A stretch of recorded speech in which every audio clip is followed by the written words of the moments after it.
Likewise, in a period of just 7 months, I have ended 7 unendable wars. They said they were unendable.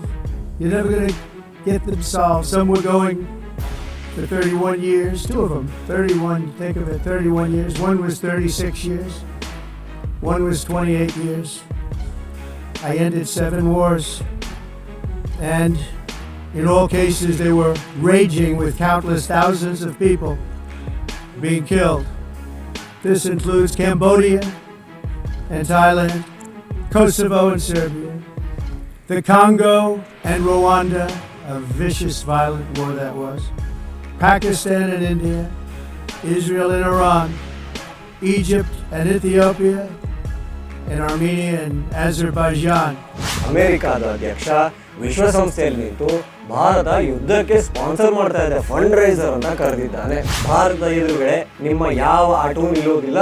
ನಾಳೆ ನಮ್ಮ ಭಾರತಕ್ಕೆ ಬಂದು ಮೋದಿಗೆ shake hand ಕೊಟ್ಟು ಮೋದಿಗೆ ಹಾಗೂ ಭಾರತಕ್ಕೆ ಯಾವ ವ್ಯತ್ಯಾಸ ಬೀಳೋದಿಲ್ಲ. ಈ ಬೆನ್ನಿಗೆ ಚೂರಿ ಹಾಕೋದು ಅಂತಾರಲ್ಲ, ಆ ಕೆಲಸವನ್ನ ಮಾಡಲೇಬೇಕು. ಕೊಡಬೇಕಾದ ರೀತಿಯಲ್ಲಿ, ಕೊಡಬೇಕಾದ ಜಾಗದಲ್ಲಿ, ಕೊಡಬೇಕಾದ ಬಲದಲ್ಲಿ ಏಟನ್ನು ಕೊಡ್ತಾ ಇದೆ. ಅಲ್ಲಿ ವಿಶ್ವಸಂಸ್ಥೆಗೆ ಹೋಗಿ ಬೊಬ್ಬೆ ಹಾಕ್ತಾ ಇದ್ದಾನೆ. ಸೊ ವೈಟ್ ಹೌಸ್ ಅಲ್ಲೇ ಧಮಕಿ ಹಾಕಿದ್ರು ಕೂಡ ಭಾರತ ಬೆಂಡ್ ಆಗಿಲ್ಲ ಅಂದ್ರೆ ವೈಟ್ ಹೌಸ್ ಗಿಂತ ದೊಡ್ಡ ಅಪ್ಪನ ಮನೆ ಯಾವ್ದಿದೆ? ವಿಶ್ವಸಂಸ್ಥೆ. ಭಾರತದ ತಂಟೆಗೆ ಹೋಗ್ಬಾರ್ದಿತ್ತು ಅಂತ. ಜೈ ಶ್ರೀರಾಮ್. ನಾನು ಅಜಿತ್ ಬೋಪ್ನಳ್ಳಿ. Welcome to Ashwavega. ಈ ಅಲ್ಪನಿಕ ಐಶ್ವರ್ಯ ಬಂದರೆ ಅರ್ಧ ರಾತ್ರಿಯಲ್ಲಿ ಕೊಡೆ ಹಿಡ್ದಂತೆ ಅನ್ನೋ ಗಾದೆ ಇದೆಯಲ್ಲ, ಅದನ್ನು ನೋಡಿದಾಗೆಲ್ಲ ನನಗೆ ಈ ಡೊನಾಲ್ಡ್ ಟ್ರಂಪ್ ಅವರು ನೆನಪಾಗ್ತಾರೆ. ಆ ಲೆಕ್ಕಾಚಾರದಲ್ಲಿ ಅವರೇನು ಅಲ್ಪ ಆಗಿರಲಿಲ್ಲ. ಅವರು ಈ ಮುಂಚೆನೇ ಅಮೇರಿಕದ ಅಧ್ಯಕ್ಷರಾಗಿದ್ದರು. ಈ ಸಲ ಸೆಕೆಂಡ್ ಟೈಮು ಹಾಗೂ ಲಾಸ್ಟ್ ಟರ್ಮಲ್ಲಿ ಅವರು ಅಧ್ಯಕ್ಷರಾಗಿದ್ದಾರೆ. ಆದರೆ ಈ ಹುಚ್ಚುದೊರೆ ಅಂತಾರಲ್ಲ, ಆ ವ್ಯಕ್ತಿತ್ವವನ್ನು ಡೊನಾಲ್ಡ್ ಟ್ರಂಪ್ ತೋರಿಸ್ತಾ ಇದ್ದಾರೆ. ಅದರಲ್ಲೂ ಈಗ ಮೋದಿಯವರಿಗೆ ಬೆಸ್ಟ್ ಫ್ರೆಂಡ್ ಅಂತ ಕರೆದು ಈ ಬೆನ್ನಿಗೆ ಚೂರಿ ಹಾಕೋದು ಅಂತಾರಲ್ಲ, ಆ ಕೆಲಸವನ್ನು ಮಾಡಲೇಬೇಕು, ನಾನು ಮಾಡ್ತೀನಿ ಅಂತ ಮಾಡಿ ಆಯಿತು. ಹಾಗೆ ಆ ಚೂರಿಯನ್ನು ಈ ಶಿವಾಜಿಗೆ ಅದ್ಯಾವುದೋ ಒಬ್ಬನು ಮುಸಲ್ಮಾನ ಬಂದು ಹಾಕಕ್ಕೆ ಬಂದಾಗ ವಜ್ರನಕದಲ್ಲಿ ತೆಗೆದಂತಲ್ಲ ಜೀವನ, ಅದೇ ಥರ ಭಾರತ ತನ್ನ ವಿದೇಶಾಂಗ ನಿಲುವುಗಳಿಂದ ಅಮೇರಿಕಕ್ಕೆ ಕೊಡಬೇಕಾದ ರೀತಿಯಲ್ಲಿ, ಕೊಡಬೇಕಾದ ಜಾಗದಲ್ಲಿ, ಕೊಡಬೇಕಾದ ಬಲದಲ್ಲಿ ಏಟನ್ನು ಕೊಡ್ತಾ ಇದೆ.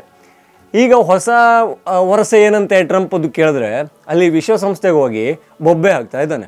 ಏನಂದರೆ ಈ ರಷ್ಯಾ ಉಕ್ರೇನ್ ಯುದ್ಧ ಆಗ್ತಾ ಇದೆಯಲ್ಲ, ಅದಕ್ಕೆ ಫಂಡ್ ಮಾಡ್ತಾ ಇರೋದೇ ಭಾರತ ಅಂತ ಹೇಳಿಬಿಟ್ಟಿದ್ದಾನೆ. ಅಂದರೆ ಈ ರಷ್ಯಾದಿಂದ ಯಾರು ಕೂಡ ತೈಲವನ್ನು ಖರೀದಿ ಮಾಡಬಾರ್ದು, ಇದು ಅಮೇರಿಕಾದ ಕಟ್ಟಪ್ಪಣೆ, ಯಾರಾದರೂ ಮಾಡಿದ್ರೆ ಅವರಿಗೆ ನಿರ್ಬಂಧಗಳನ್ನು ಹೇರಲಾಗುತ್ತೆ, ಈ ಥರದ್ದು ಧಮಕಿಗಳನ್ನು ಹಾಕಿದ್ದ. ಆದರೆ ಭಾರತದ ಹಿತಾಸಕ್ತಿಯೇ ಮೊದಲು ಅನ್ನೋ ಥರದಲ್ಲಿ ರಷ್ಯಾದಿಂದ ಕಡಿಮೆ ದರಕ್ಕೆ ನಮ್ಮ ಕಚ್ಚಾ ತೈಲವನ್ನು ಖರೀದಿ ಮಾಡ್ತು. ಈ ಪ್ರಶ್ನೆಯನ್ನು ವೈಟ್ ಹೌಸ್ ಇದೆಯಲ್ಲ, ಅಲ್ಲೇ ಅಮೇರಿಕನ್ ಜರ್ನಲಿಸ್ಟ್ಗಳು ಕೇಳಿದ್ರು. ಜೈಶಂಕರ್ ಅವರು ಅಲ್ಲೇ ತಪರಾಕಿಯನ್ನು ಕೊಟ್ಟಿದ್ರು. ಯಾರು ಕಮ್ಮಿಲಿ ಕೊಡ್ತಾರೋ ಅಲ್ಲೇ ತಗೋತೀವಿ, ನಮ್ಮಲ್ಲಿ ರೇಟ್ ಆಮೇಲೆ ಎಕ್ಕಮಕ್ಕ ಏರ್ಬಿಟ್ರೆ ಪೆಟ್ರೋಲ್ ರೇಟ್ ಜಾಸ್ತಿ ಆದರೆ ಹೊರೆ ಯಾರಿಗೆ? ಭಾರತೀಯರಿಗೆ. ಹಾಗಾಗಿ ಜೈಶಂಕರ್ ಅವರು ತಮ್ಮದೇ ಒಂದು ಶೈಲಿಯಲ್ಲಿ, ತಮ್ಮದೇ ಒಂದು ಭಾಷೆಯಲ್ಲಿ ಅಮೇರಿಕಾದ ಜರ್ನಲಿಸ್ಟ್ಗಳಿಗೆ ಅವರದೇ ವೈಟ್ ಹೌಸಲ್ಲಿ ಕೂತ್ಕೊಂಡು ಹೇಳಿದರು. ಸೊ ವೈಟ್ ಹೌಸಲ್ಲೇ ಧಮಕಿ ಹಾಕಿದರೂ ಕೂಡ ಭಾರತ ಬೆಂಡಾಗಿಲ್ಲ ಅಂದರೆ ವೈಟ್ ಹೌಸ್ಗಿಂತ ದೊಡ್ಡ ಅಪ್ಪನ ಮನೆ ಯಾವುದಿದೆ? ವಿಶ್ವಸಂಸ್ಥೆ. ಅಲ್ಲಿ ಈಗ ದೊಡ್ಡಣ್ಣ ಅಂತ ಕರೆಸ್ಕೊಳ್ಳೋ ಟ್ರಂಪ್ ಮಾತಾಡ್ತಿದ್ದಾರೆ. ಹಾಗೆ ರಷ್ಯಾದಿಂದ ತೈಲವನ್ನು ತಗೊಂಡು ಅವರಿಗೆ ದುಡ್ಡನ್ನು ಕೊಟ್ಟು ಈ ರಷ್ಯಾ ಉಕ್ರೇನ್ ಸಂಘರ್ಷವನ್ನು ಜೀವಂತವಾಗಿಟ್ಟಿದೆ ಭಾರತ ಅಂತ ಭಾರತದ ಮೇಲೆ ಹಿಕ್ಕೆ ಹಾಕೋಕ್ಕೆ ಬಂದಿದ್ದಾನೆ ಡೊನಾಲ್ಡ್ ಟ್ರಂಪ್. ಆದರೆ ಭಾರತ ಇದೆಲ್ಲ ಕೇರ್ ಮಾಡುತ್ತಾ? ಸಾಧ್ಯವೇ ಇಲ್ಲ. ಭಾರತದ ಜೊತೆಗೆ ಪುಣ್ಯಾತ್ಮ ಚೀನಾ ಹೆಸರನ್ನು ಟ್ಯಾಗ್ ಮಾಡ್ಕೊಂಡವನೆ. ಹೀಗಾಗಿ ಚೀನಾ ಮತ್ತು ಭಾರತ ಒಂದಾದರೆ ಇಡೀ ಜಗತ್ತಿನ ಜನಸಂಖ್ಯೆ ಎಷ್ಟು, ಚೀನಾ ಭಾರತದೆಷ್ಟು ಲೆಕ್ಕಾಚಾರ ಹಾಕ್ಬಿಟ್ರೆ, ಹಾಗೂ ಭಾರತ ಚೀನಾ ಮಾರ್ಕೆಟ್ ಏನಿದೆ, ಅದರ ಸೈಜ್ ಏನಿದೆ, ಅದನ್ನು ನೋಡಿದ್ರೆ ಡೊನಾಲ್ಡ್ ಟ್ರಂಪ್ ಅರ್ಥ ಮಾಡ್ಕೋಬೇಕಿತ್ತು ಭಾರತದ ತಂಟೆಗೆ ಹೋಗಬಾರ್ದಿತ್ತು ಅಂತ.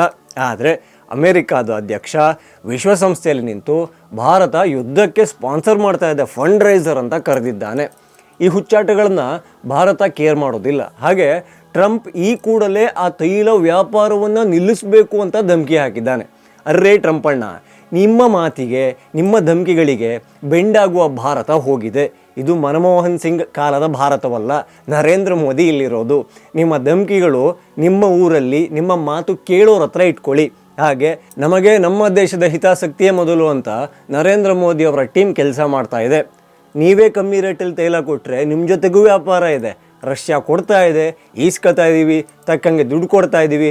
ಹಾಗೆ ಜಗತ್ತಿನ ಎಲ್ಲ ದೇಶಗಳಲ್ಲೂ ಈ ತೈಲ ಬೆಲೆ ಡ್ಯಾನ್ಸ್ ಆಡ್ತಾ ಇದೆ, ಶಿವತಾಂಡವ ಆಡ್ತಾರ ಆ ಥರದಲ್ಲಿ. ಆದರೆ ಭಾರತದಲ್ಲಿ ಒಂದೇ ಒಂದು ಸ್ಟೇಬಲ್ ಆಗಿ ಇದೆ. ಅದಕ್ಕೆ ಕಾರಣ ಇದೇ ವಿದೇಶಾಂಗ ನಿಲುವುಗಳು. ನಿಮ್ಮ ಧಮ್ಕಿಗಳು ಆವಾಗಲೇ ಹೇಳ್ದಂಗೆ ನೀವು ಕೇಳೋ ಜನರ ಹತ್ರ, ಕೇಳೋ ಜಾಗದಲ್ಲಿ, ನಿಮ್ಮೂರಲ್ಲಿ ಇಟ್ಕೊಳ್ಳಿ. ಭಾರತದ ಎದುರುಗಡೆ ನಿಮ್ಮ ಯಾವ ಆಟವೂ ನಿಲ್ಲೋದಿಲ್ಲ, ಹಾಗೆ ಬಾಲ ಬಿಚ್ಚೋಕೆ ಸಾಧ್ಯವೇ ಇಲ್ಲ.